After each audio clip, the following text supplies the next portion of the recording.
Hello friends, welcome to our channel crime diary review. तो friends, क्या आप जानते हैं कि हमारे देश में एक ऐसा हत्याकांड भी हुआ था जिसमें एक 16 साल के नाबालिग बच्चे ने भयानक और ऐसा अपराध किया था जिससे पूरा कोलकाता ही दहल गया था। जहां पर यह क्राइम हुआ था उस डिस्ट्रिक्ट में माँ बाप और बच्चे एक दूसरे से डरने लगे थे। इसकी वजह भी आपको कहानी में आगे पता चलेगी। तो फ्रेंड्स, ये कहानी शुरू होती है कोलकाता के दमदम नाम के एक शहर से, जहां पर एक अपार्टमेंट था, शुभम अपार्टमेंट। इसके चौथे फ्लोर पर 4 लोग का एक परिवार रहता था, जिसके मुखिया थे सुबल बरोई, इसकी पत्नी नियुति बरोई, इनके 2 बेटे, बड़ा बेटा कजल बरोई और छोटा बेटा सजल बरोई। पहला बेटा जो था सजल बरोई, वो पहली पत्नी मीनाती बरोई से पैदा हुआ था और बड़ा बेटा दूसरी पत्नी से, छोटा बेटा पहली पत्नी से पैदा हुआ था। आप सोच ही सकते होंगे कि सुबल बरोई अपने समय में कितने बड़े खिलाड़ी रहे होंगे। जब पहली पत्नी से सजल पैदा हुआ तो सुबल बरोई ने उनकी पहली पत्नी को छोड़ दिया। अब ये दूसरी पत्नी के साथ रहने लगा था, जिसके बाद उनका एक और बच्चा पैदा हुआ जिसका नाम था कजल बरोई। धीरे धीरे कुछ समय बीता। जब ये छोटा बेटा 8 साल का हुआ तो उसके पिता उनके पास गए और बेटे को उसकी माँ उसकी पहली पत्नी से अलग कर दिया और शुभम अपार्टमेंट में आ गए और रहने लगे थे। सजल की उम्र 8 साल की थी तो उसे इतना तो पता चल ही गया था कि उसके घर में जो रह रही है वो उसकी माँ नहीं है बल्कि कोई और ही है, और वो सौतेला भाई, सौतेला माँ और बाप के साथ रहने लगा। और धीरे धीरे कुछ समय बीत गया और सजल भी होशियार हो गया था और अब उसे सब समझ में भी आ गया था कि किस तरह उसने मुझे 8 साल की उम्र में ही अपनी माँ से अलग कर दिया था और खुद उन्हें छोड़कर भी दूसरी शादी कर लिया था। कहीं ना कहीं उसे लग रहा था कि सौतेली भाई और सौतेले माँ इसके साथ बुरा व्यवहार करते हैं, इनडायरेक्टली टॉर्चर करते हैं, और उसका पिता भी उसे नज़रअंदाज करता था। जो बड़ा बेटा था वह जो भी इस्तेमाल करके छोड़ देता था उसे सजल को दे दिया जाता था, और यह बात सजल को बिल्कुल पसंद नहीं थी। सजल एक बिल्कुल शांत सा लड़का था, खुलकर बात भी नहीं कर पाता था। जो इसके साथ हो रहा था उसका विरोध भी वह नहीं कर पाता, और फिर यही सब चीज़ें उसे अंदर ही अंदर खाए जा रही थी। ये 16 साल का हो चुका था और हाई स्कूल में भी आ चुका था। इसे पेंटिंग का बड़ा ही शौक था। ये अच्छी अच्छी पेंटिंग्स भी बनाता था। इसके क्लास में 5 जिगरी दोस्त भी थे जो सजल की घर की स्थिति को अच्छी तरह से जानते थे, और जो कि सजल 16 साल का था तो उसे लगता था कि उसे घर वालों से अब बदला लेना चाहिए, क्योंकि उसने उसकी पूरी ज़िंदगी को नर्क जो बना दिया था।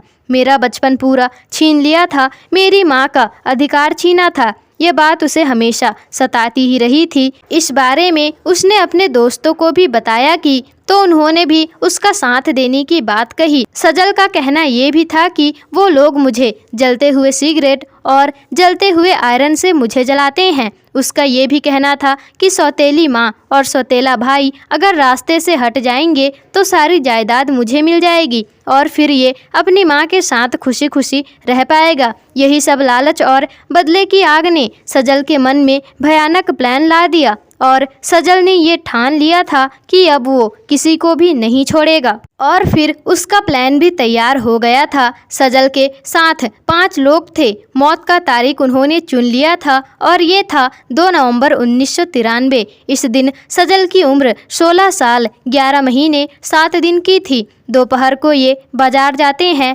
चाकू रबर गलबज खरीद कर ले आते हैं और रस्सी भी लाते हैं साथ में। इसके अलावा ये लोग छोटे मोटे और सामान खरीदते हैं, और ये तैयार थे। रात के 7:30 बजते हैं। इस वक्त वो अपने घर अपने दोस्तों के साथ आता है और उस वक्त उसकी सौतेली माँ टीवी देख रही होती है। ये लोग घर पर आते हैं। ये लोग सबसे पहले सजल की माँ को बैठाते हैं कुर्सी पर और उसकी सौतेली माँ को बांध देते हैं और मुंह को भी बांध देते हैं ताकि वह चिल्ला ना पाए। और थोड़ी देर बाद जब कजल बरोई घर पर आता है तो उसे भी दूसरे रूम में ले जाकर बांध दिया जाता है, और अब पिता के आने का इंतज़ार होता है। और रात के करीब 12 बजे के आसपास पिता आते हैं और फिर वे उन्हें भी एक रूम में ले जाकर बांध देते हैं। तीनों अभी भी जिंदा थे, लेकिन अब बारी थी हत्या करने की। उससे पहले उसके घर में जितने भी पैसे जेवर गहने थे वे सब कलेक्ट करके एक दोस्त वहाँ से निकल जाता है और सजल थोड़ी देर में उसकी सौतेली माँ के कमरे में जाकर उसका गला घोटने लगता है और थोड़ी ही देर बाद उसकी मृत्यु हो जाती है। और अब बारी थी सौतेला भाई का। सजल उसका भी गला घोटता है लेकिन वह मर ही नहीं रहा था तो उस पर चाकू से वार करने लगता है, जिसके बाद उसकी भी मौत हो जाती है। और फिर उसके पिता को भी उन्होंने मार डाला। रात के 1:30 बज गए थे, काफ़ी रात हो गई थी। ये लोग घर में पड़े सरसों के तेल से चाकू हथियार आदि को साफ करते हैं। वे लोग कुछ भी नहीं खाए थे और फिर वो देखते हैं कि फ्रिज में एक मिठाई का डिब्बा होता है तो वो उसे डाइनिंग टेबल पर आराम से बैठकर खाते हैं और चाकू को भी आराम से वहाँ पर सजा कर रख देते हैं और उस मिठाई की कीमत भी वहाँ पर वे रख कर चले जाते हैं। उन्होंने ऐसा क्यों किया? सजल ने एक बॉलीवुड मूवी देखा था जिसमें कातिल ने कुछ ऐसा ही किया था, खाता पीता है और उसके कत्ल के बाद उसकी कीमत भी वहीं रख देता है टेबल पर। वैसा ही उन्होंने किया था। और फिर जब बारी आती है सबके जाने की तो सब लोग में से एक तो पहले ही चला जाता है और फिर 4 लोग बचे थे। वो लोग सजल को भी उनके तरह ही कुर्सी पर बांधकर थोड़ी देर तक उसकी भी कुटाई करते हैं और फिर वहाँ से चले जाते हैं और वो रात भर वहीं पर बंधा रहता है और सुबह फिर वो उसके स्कूल के दोस्त चले जाते हैं और फिर दोपहर का 12 बज रहा था और फिर उसके बाद सजल चिल्लाने लगता है और वहाँ के आसपास के लोग वहाँ आते हैं और फिर वहाँ का मंजर देखकर उनकी रूह ही कांप जाती है और पुलिस भी वहां आ जाती है और देखती है हर कमरे में एक लाश पड़ा हुआ था। फिर पुलिस सजल के हाथ में बंधी रस्सी को खोलकर उससे पूछताछ करती है कि यहाँ पर क्या हुआ था। तो उसने बताया कि घर पर 7:30 बजे के आसपास 7 डाकू आए थे और फिर हम सबको रस्सी से बांध दिया, जिस वक्त मैं और मेरी माँ टीवी देख रहे थे और उन्होंने घर की कीमती सामान को लूटा और सबको मार डाला और मुझे भी बहुत मारा पीटा और फिर वे चले गए। तो पुलिस को इसके ऊपर डाउट होता है क्योंकि जिस तरह से सबके हालात थे, परिवार को मार डाला गया था, उससे एक भी ऐसा मेलजुल चोट सजल को नहीं था। इसे उन्होंने कुछ क्यों नहीं किया और फिर इन्वेस्टिगेशन चालू होता है। हर चीज इसकी तरफ ही इशारे कर रहे थे और पुलिस ऐसे ही किसी नाबालिग बच्चे को कैसे गिरफ्तार कर लेंगे, लेकिन फिर भी इसे गिरफ्त में लेते हैं और पूछताछ चालू करते हैं। लेकिन फिर भी सजल बात को घुमा रहा था और फिर वो पूरा टूट जाता है तब और सारी कहानी वह बताता है और कहता है कि हाँ, मैंने ही उन्हें मारा है और मुझे इसका कोई भी अफसोस नहीं है। और फिर उसके दोस्तों को भी कस्टडी में ले लिया जाता है और क्या फिर उन पर भी कार्यवाही किया जाता है और फिर सजल को अगले साल फांसी की सजा हो जाती है और वो सारी बातें बताता है जो उसके साथ घटित हुआ था। और 19s के समय पर यह रूल था कि अगर किसी बच्चे की उम्र 16 साल से ज़्यादा है तो उसके साथ अपराधियों के जैसा ही सुलूक किया जाएगा। इसी वजह से पूरा कोलकाता हिल गया था और इस वजह से बच्चे अपने माता पिता से और माता पिता अपने बच्चों से डरने लगे थे और इन्हें डर था कि ये कहीं उनके साथ भी ना हो जाए।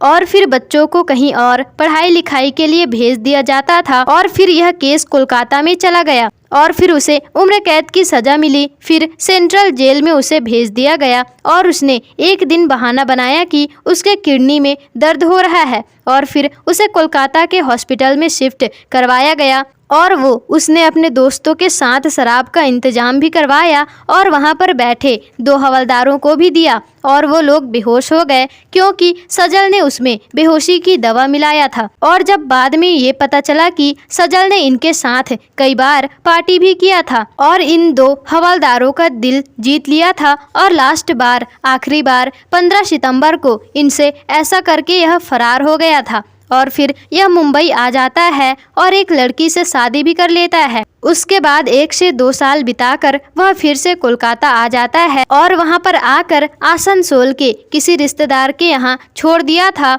और इनका एक बेटा होता है जिसका नाम था नदन। सजल को कम से कम समय में ज़्यादा पैसा कमाने थे और फिर उन्होंने क्राइम की दुनिया में कदम रख लिया और फिर उसने वहीं के लोकल गुंडे के साथ हाथ मिलाकर चोरी चकारी डकैती शुरू कर दिया था और अपना नाम बदलकर कमल बताया, क्योंकि वहाँ के लोग सजल नाम से वाकिफ थे और फिर वे किसी और के साथ हाथ मिला लेते हैं और फिर पुलिस इसे एक बार और गिरफ्त में ले लेती है और उसने एक बार और नाम बदल लिया था शेख राजू और इस पर चोरी का कार्यवाही चल ही रहा था। मई का महीना बीत गया था और यहाँ पर एक नए जेलर की एंट्री होती है और वो सजल के नाम से पूरा वाकिफ था। तो उसकी मुलाकात वहाँ पर शेख राजू से भी होती है और उसके पूछताछ करने पर वो कुछ भी नहीं बताता। तो वो उसकी बचपन की फ़ोटो लाते हैं क्योंकि उसे उस पर कुछ डाउट था। तो फिर वो कबूल कर लेता है कि वो वही सजल था